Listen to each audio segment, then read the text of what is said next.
So we're at day 4 in the process, and basically where the jury's at is they're starting to fine-tune their preliminary recommendations. They had a speed dating session today with members of the board and executive team to check in on where their thought processes are at and to test some things. You know, you can really see the level of knowledge that they've got. Community are our ultimate shareholder.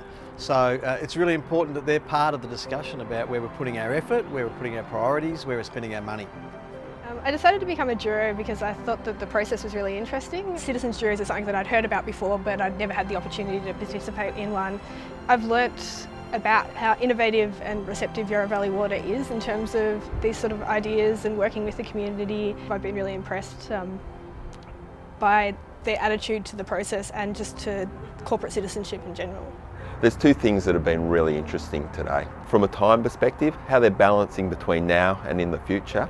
And the second thing is really that question around fair for all. And what is fair for all? And their perspectives around what makes things fair for all. I work at a hospital, public hospital, so I have a great sense of wanting to give back to the community. And when this opportunity arose, I jumped at it without a thought. I think today we made a big headway and we're getting there, you know, with the service and the price component, because it's very interesting. And I think if more people knew, they would have a better understanding and more respect for the good job that Yarra Valley are actually doing. I think the key learning for Yarra Valley Water is the willingness of a diverse mix of customers all around to actually spend the time to read and understand what you do.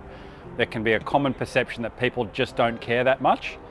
Ask them a question and show them that you're really listening, and they'll put in the time to help you find an answer together. I was just really curious about the process, and I also think that it's very progressive on the part of Yarra Valley Water to include their customers in such big decision-making processes. Like, it's quite an important thing for the community to have a voice. It was quite a privilege to be able to do that. More than anything else, to the jury members, I would just like to say thank you, because they are making a difference to how Yarra Valley Water thinks about what we do and the recommendations that we put forward into our regulatory process, because the care and the thought and the time that they've put into this sets it up for all of the customers of Yarra Valley Water, so they have been fine representatives. You can see how themes are emerging, and it's starting to get a bit more pointed in terms of what they're landing on. I'd like to say to our jury members, it's day 4, we've got another day to go. Keep at it, keep showing that resilience, and most of all, we're really grateful for the time that they're putting into this and their energy as well. And that will lead us into the last day in a few weeks' time, where they're actually going to write their final report.